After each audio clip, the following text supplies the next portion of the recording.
నమస్తే BCN news కి స్వాగతం. నా పేరు నీలిమ. ముందుగా ముఖ్యాంశాలు. ఉచ్చులో పడి చనిపోయిన చిరుతను పరిశీలించిన అధికారులు పోస్టుమార్టం రిపోర్టు ఆధారంగా దర్యాప్తు చేస్తున్నట్టు స్పష్టం.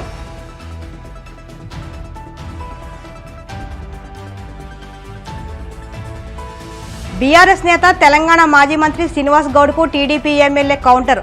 దేవుని సన్నిధిలో ప్రతి ఒక్కరూ సమానమే అంటూ స్పష్టం.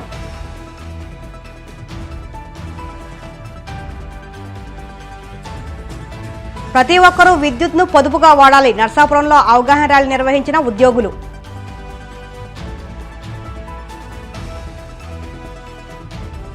హైదరాబాద్లో రెచ్చిపోతున్న చైన్ స్నాచర్లు. ఇంటికొచ్చి మెడలో goals లాక్కెళ్లిన దొండగుడు.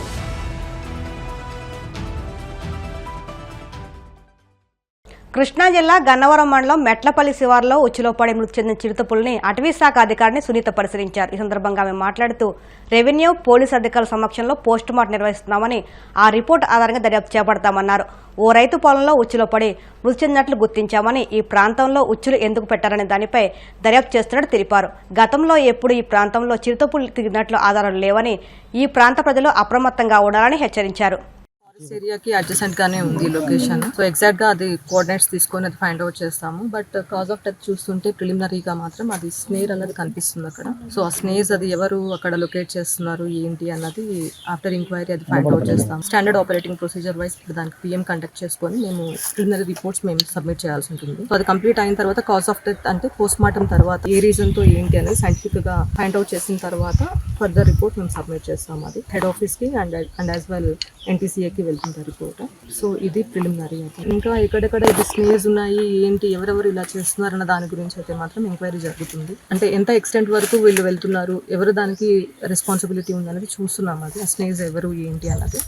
So first of all అయితే మాత్రం ఇక్కడ ఈ ల్యాండ్ సంబంధించి ఎవరు ఓనర్స్, అంటే ఇది టెనెంట్స్ అని అంటున్నారు, ఓనర్స్ అంటున్నారు. అది ఫస్ట్ అయితే మాత్రం ఆ డీటెయిల్స్ అన్ని కూడా కలెక్ట్ చేసుకోవాలి. అది చేసుకున్న తర్వాత ఫర్దర్ కోర్స్ ఆఫ్ యాక్షన్ ఉంటుంది. లాస్ట్ 30 years వరకు అయితే మాత్రం ఇక్కడ లెపర్డ్ మూవ్మెంట్ ఉన్నట్టయితే ఎవరైతే మాత్రం సైట్ చేస్తున్నట్టు కానీ ఇంతవరకు అయితే ఏది రికార్డెడ్గా అయితే లేదనేసి చెప్తున్నారు. ఛాన్సెస్ ఏంటి అని అంటే ఇప్పుడు లెపర్డ్స్కి ఏంటి అంటే వాటి టెరిటరీ మాత్రం in between 5 to 1000 square kilometers వరకు ఉంటుంది.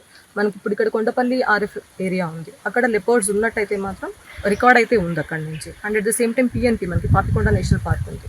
సో అది ఫుడ్ కోసం అది ఎక్కడి నుంచి అయినా సరే పర్ డే అది ఈవెన్ 10 to 15 kilometers వరకు ట్రావెల్ చేయగలదు. మెయిన్గా దాని ప్రే బేస్ అంతా కూడా డొమెస్టిక్ అనిమల్స్ ఉంటాయి. అండ్ ఇక్కడ సరౌండింగ్స్లో చూస్తుంటే కూడా ఇక్కడ మీకు అంతా కూడాను పౌల్ట్రీ ఎక్కువ కనిపిస్తుంది. డొమెస్టిక్ అనిమల్స్ డాగ్స్ కూడా ఉండుండొచ్చు ఇక్కడ. సో వాటిని కోసంగా అది వచ్చి ఉండొచ్చు. అంటే ఫారెస్ట్ ఏరియాస్ నుంచి అంటే ఫుడ్ కోసమే కదా అక్కడి నుంచి ట్రావెల్ చేసుకుంటూ వస్తుంది.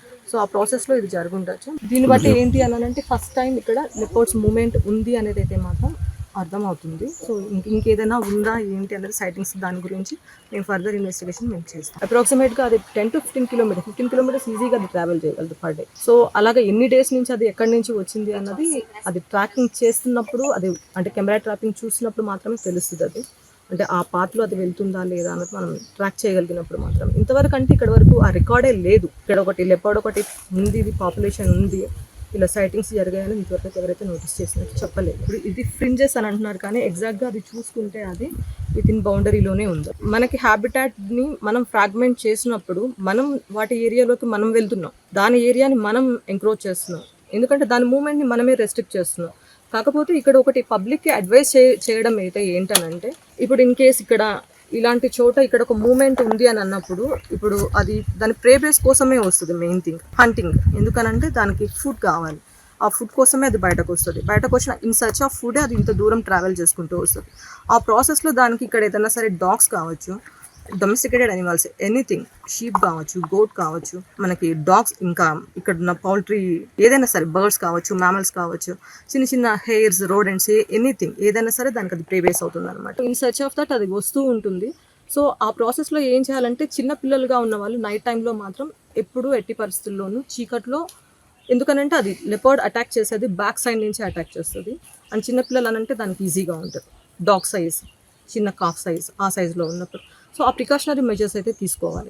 ఎందుకంటే ఇట్లాంటి అవుట్స్కట్స్ దగ్గర ఉన్న చోట మాత్రం ఏదైనా సరే ఉంది అని అంటే మాత్రం లైట్స్ ఆన్ చేసి పెట్టుకోవాలి, కొంచెం ఫైర్ ఒకటి ఉండాలి ఇట్లాంటి ఓపెన్ ఏరియాస్లో. కాకపోతే ఇక్కడ నాకు కనిపిస్తున్న ఈ విసినిటీలో మాత్రం ఎక్కడ కూడా నాకు అంటే హౌసెస్ అయితే నాకేం కనిపించలేదు. జస్ట్ ఓన్లీ మ్యాంగో ఆర్చర్డ్స్ ఉన్నాయి అండ్ విత్ ఇన్ దట్ ఈ పౌల్ట్రీ ఇదంతా కూడా రన్ అవుతుంది. సో దాని కోసమే వచ్చి ఉండొచ్చు అని నాకు అనిపిస్తుంది. ఎవరైతే ఆ స్నేక్స్ అయితే ఇది చేస్తున్నారో దాని గురించి మేము ఎంక్వైరీ చేస్తాము. ఇన్ కేస్ ఎవరి దగ్గర పబ్లిక్ దగ్గర వాళ్ళ డీటెయిల్స్ ఉన్నా సరే మాతో షేర్ చేయండి. సో డెఫినెట్గా అది అంటే wild life protection act attract అవుతుంది, ఎందుకంటే ఇట్స్ షెడ్యూల్ 1 యానిమల్ అది. సో డెఫినెట్గా అయితే మాత్రం అది ప్రాసిక్యూషన్ పినలైజేషన్ జరుగుతుంది అనమాట. తిరుమల శ్రీవారిని పలువురు రాజకీయ ప్రముఖులు దర్శించుకున్నారు. లక్షద్వీప్ గవర్నర్ ప్రఫుల్ కోడా పటేల్, తెలంగాణ మాజీ మంత్రులు శ్రీనివాస్ యాదవ్, శ్రీనివాస్ గౌడ్, ఎమ్మెల్యే పుట్టా సుధాకర్ యాదవ్ వీఐపీ ప్రారంభ విరామ దర్శన సమయంలో వేర్వేరుగా స్వామివారి సేవలో పాల్గొన్నారు. టీటీడీ ఆలయాధికారులు వారికి స్వాగతం పలికి దర్శనం నిమిత్తం ఏర్పాట్లు చేశారు. ఈ సందర్భంగా మాజీ మంత్రి శ్రీనివాస్ గౌడ్ సంచలన ఆరోపణలు చేశారు. తిరుమలలో తెలంగాణకు చెందిన భక్తులు, ప్రజాప్రతినిధులు, వ్యాపారులపై టీటీడీ చిన్నచూపు చూస్తుందని తీవ్ర వ్యాఖ్యలు చేశారు. తిరుమలలో తెలంగాణ నాయకులు ప్రజలను సమానంగా చూసేలా సీఎం చంద్రబాబు చొరవ తీసుకోవాలని కోరారు. తెలంగాణ ప్రజలకు ఆంధ్ర ప్రాంతంతో ఉన్న ఒకే ఏకైక సంబంధం తిరుపతి. తెలంగాణలో పుట్టిన ప్రతి బిడ్డ తిరుపతిలో తలనీలాలు సమర్పించుకోవాలి, మొక్కుకోవాలనేది. రెండు రాష్ట్రాలు కలిసి ఆంధ్రప్రదేశ్గా ఉన్నప్పుడు ఎక్కడ ఎలాంటి ఇబ్బందులు లేకుండా ఒకే విధంగా ఉండేది.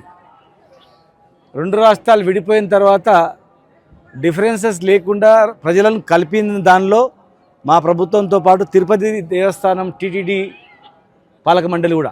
ఎందుకంటే ఏర్పడిన తర్వాత ఎలాంటి డిఫరెన్స్ లేకుండా దర్శనాలు అన్నీ జరిగినాయి.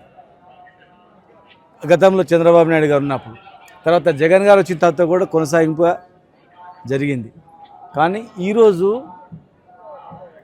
ఇక్కడ పరిస్థితి చూస్తుంటే తెలంగాణ సామాన్య ప్రజలకు కానీ, తెలంగాణ రాజకీయ నాయకులకు కానీ, తెలంగాణ సంబంధించినటువంటి వ్యాపారవేత్తలకు కానీ ఇక్కడ కొంత డిఫరెన్సెస్ అనేది కనిపిస్తూ ఉంది.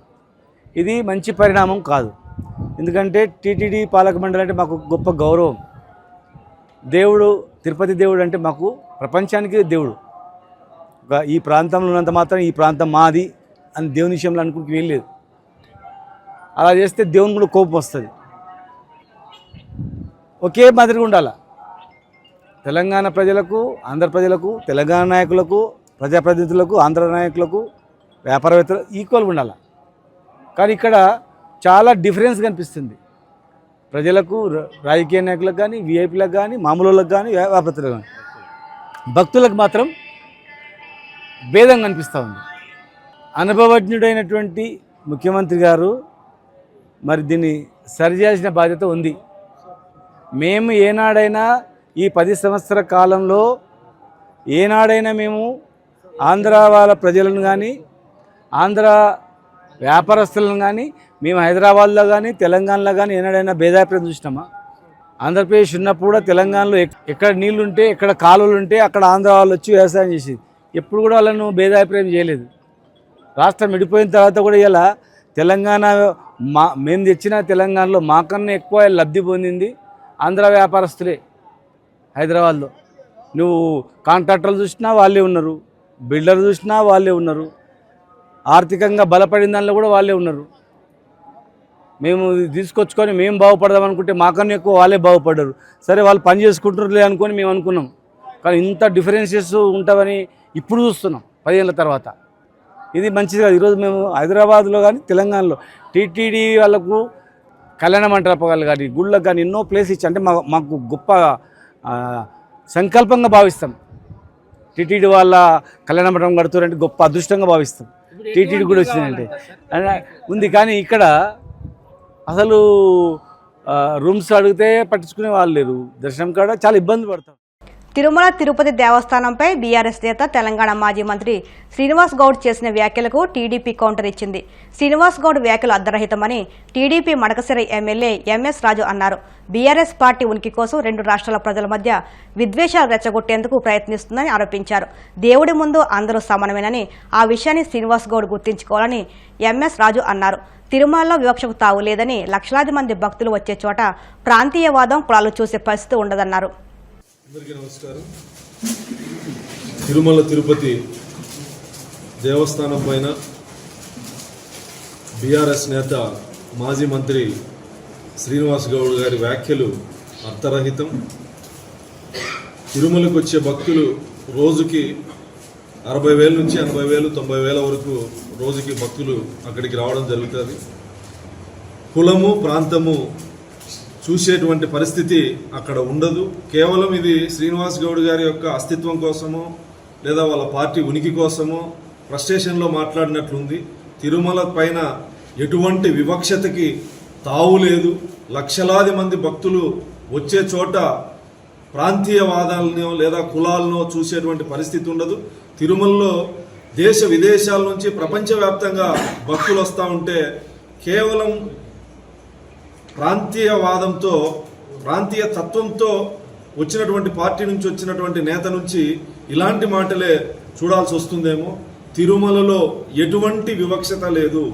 గౌరవ ముఖ్యమంత్రి చంద్రబాబు నాయుడు గారి ఆధ్వర్యంలో చైర్మన్గా బిఆర్ నాయుడు గారి నాయకత్వంలో తిరుమలలో ఎటువంటి వివక్షతకు తావులేదు. అధికారులు కానీ ఆలయ అధికారులు కానీ పూజారులు కానీ అక్కడ ఉన్నటువంటి ఉద్యోగులు కానీ ఎవరి పట్ల కూడా ఎటువంటి వివక్షతకి తావులేదు. ఆయన శ్రీనివాస్ గౌడ్ గారు ఫ్రస్ట్రేషన్లో మాట్లాడినట్లుంది. ఆయన మాటలు అర్థరహితం.